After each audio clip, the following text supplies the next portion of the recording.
Današnja tema jesu reči u okviru koje ćemo pokušati da sagledamo na koji način nas one sve formiraju, a kako ih mi kroz život dalje realizujemo. O tome govorimo sa ekspertom za razvoj NTC programa učenja kroz igru Vukom Rajovićem i psihoterapeutom Aleksandrom Đurić. Dobrodošli.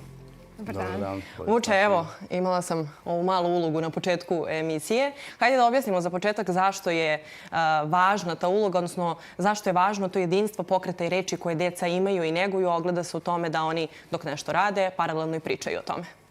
Tako je, dobro ste rekli, to jedinstvo pokreta i reči. Mi u NTC programu se trudimo upravo da povežemo pokret sa razmišljanjem, sa izgovaranjem reči, a to je veoma važno jer se u tom procesu povezuju sve regije mozga i kad smo kod kretanja, napomenuo bih kako do polaska u školu je najintenzivniji razvoj mozga i da se ono razvija najbolje u pokretu.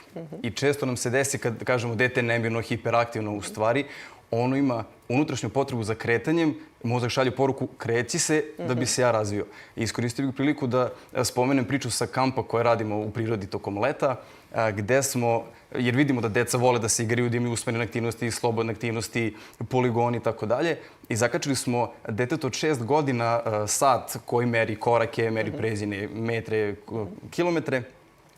I nakon doručka u 8 ujutro stavili smo sat na ruku i pred večeru smo skinuli sat. Dakle, 8-10 sati je sat bio na ruci.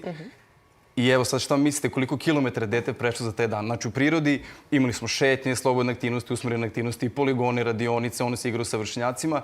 I da napomenem, to je bilo prosječno dete. Nisu mi sad našli nekog atletu pa smo ga terali, ajde trči da bi prešao što više, nego je jednostavno bilo da vidimo kada nema novih tehnologija, kada je prirodno okruženje, koliko dete može da pređe. Je li više od 5? Više od 5. Šta vi mislite? Pa... Više čak i od 10. Više i od 10. 21,5 kilometar za jedan dan. I kada smo videli taj, mi smo znali da oni pređu mnogo, ali kad smo ovo videli, onda smo preuzeli, ima neka aplikacija pa vam pokaže i mapu da vidimo kretanje. I neko kaže pa da, išli su dugačke šetnje, međutim šetnja taj dan je bila 5 do 6 kilometara. Što znači da je 15 kilometara proveo u igri, u razgovoru, u interakciji sa svojim vršnjacima i u svim tim aktivnostima. I onda samo da, kad vidimo u gradu, kakva je situacija, nažalost, dete u gradu je uskraćeno za ovaj vid kretanja. A je li dete uskraćeno i to jedinstvo pokreta i reči kada je pred tabletom, pred telefonom, ekranom? Nažalost, tako je. Pored govora koji je izuzetno važan za sveukupni razvoj deteta, kad se koriste u prekomernoj količini nove tehnologije, pored govora koji izostaje, tu je, i evo što smo pričali, važnost kretanja, nema kretanja. Pored govora tu je ravnoteža, rotacija, fina motorika 10 prstiju. Evo, samo kad vidimo mobilni telefoni i igrice na njima, aktiviraju recimo 2 palca najviše. A 10 prstiju je neophodno da se aktivira u tom najranijem uzrastu kako bi dete recimo bilo spremno za školu. Imamo situacije da dete koje krene u školu ne može onda lepo da drži olovku, ima problema sa pisanjem, sa koncentracijom, sa pažnjom, a sve proističe iz nedovoljnog kretanja i svih ovih aspekata koji su uključeni u to. Eto, neka onda to bude opomena za roditelje da više decu izvode u prirodu i u parkove, ako ništa u Beogradu baš i nema nešto mnogo prirode, ili na Avalu, eto, tamo imamo prirodu. Bar na Avalu. Hvala vam, Vuče. Elena, ti imaš pitanje za Vuka, izvoli. Hvala, pozdrav za sve u studiju. Zanima me kako na najbolji način stimulisati funkcionalno razmišljanje? Pa, funkcionalno razmišljanje, odnosno da pojednostavimo, to je povezivanje onoga što već znamo. Dakle, ono informacije koje imamo, da možemo da ih povežemo. Ja bih odmah i dao jedan primer šta to konkretno znači. Evo, koje 2 države u Evropi kriju broj u svom nazivu?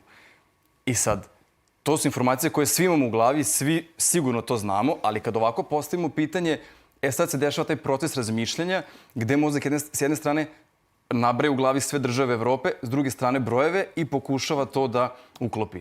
I sad kad vam budem rekao da su to Austrija koja krije broj 3 i Estonija koja krije broj 100, onda kažemo jaj, to je bilo lako, kako se toga nismo setili. Postoje razne tehnike i metode koje u programu NTC sprovodimo i radimo. Ja bih iskoristio priliku da ispričam iz škola konkretno gde smo radili recimo lekcije iz fizike i gde se trudimo da decu ubacimo u proces da su oni ti koji otkrivaju i prolaze taj put do odgovora, da im ne serviramo informaciju, već da ih podstaknemo da svojim povezivanjem, dogovorima, sugestijama, čitanjem, da sami dođu do odgovora. I recimo lekcija je bila 6. razred iz fizike, posledice uzemnog delovanja tela sa i bez kontakta. I sad već kad čujemo naziv te lekcije, malo onako rogobotni, kao šta sad to znači. I počnemo čas tako što kažemo deci, nabrojite asocijacije na delovanje. Ne kažemo nabrojite asocijacije na posljedice delovanja, jer oni su već ukalupljeni, aha, to je sad fizika, mora da ima nešto veze s fizikom. Ne. Šta god vas podsjeća na delovanje, ajde da čujemo. I tu stvari dobijemo da oni počnu da razmišljaju i svako ima svoju asocijaciju i nema pogrešnog odgovora. I onda neko kaže guranje kolica u supermarketu, neko kaže sunce. I sve su to sjajne asocijacije koje mi onda iskoristimo kao nastavnici koji radimo sa decom, da njihove ideje pretočimo u lekciju. Dakle, aha, sunce, pa da li je to sa kontaktom, bez kontakta, pa koja je razlika? I u stvari mi kroz taj put do odgovora uključujemo decu da postanu deo. A koliko škole daju prostor za takvu slobodu verbalnu? Evo, mi već preko 10 godina program kreditovan i autor programa dr. Ranko Rajević sa svojim timom vrlo uspešno implementira program. Održavaju se seminari u školama, u vrtićima. Nedavno smo imali veliki projekat s ministarstvom gde smo preko 1000 učitelja i nastavnika dodatno obučili za primjenu programa u praksi i zaista je sjajan bio odaziv i sjajne su reakcije kako nastavnika i učitelja, tako i dece. I evo još jedna aktivnost, tu sam i lopticu poneo pa da ne ostane da stoji na stolu. Možemo da vidimo, tako je. Jedna od igara, vrlo jednostavna. Ovo je sada primjer za mlađu decu, već od 3-4 godine može da se iskoristi. Dakle, bilo koja loptica. I sad neću vama bacati, ali samo da objasnimo kako. Dakle, uzmem lopticu i dodirnem, na primjer, čelo i kažem čelo, rame. I bacim detetu lopticu. Znači, on sad mora da uhvati lopticu, da zapamti koje delove tela sam dodirnuo i da on to ponovi za mnom. I da kaže čelo, rame. I sad to deluje vrlo jednostavno i kao pa to svako može, ali verujte kad krenemo s decom to da radimo, oni ili ne mogu da uhvate lopticu, moraju da zapamte brzo. Ovo dete ne može, dobro.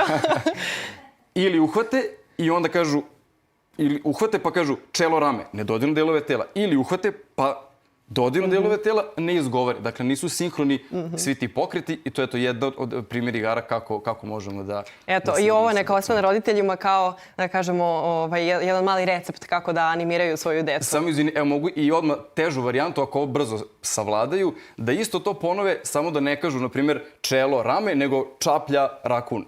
Da početno slovo dela tela bude, eto, na primjer, životinja. Hvala vam najljepše. Ajmo za kraj da sumiramo. Koliko smo mi svesni kako naše reči utiču na decu? Koliko ih oni pamte? Pitanje koliko smo svesni i da svakako moramo da se edukujemo u tom pravcu, pogotovo u radu sa decom, jer znamo koliki uticaj naše reči i postupci imaju na njih.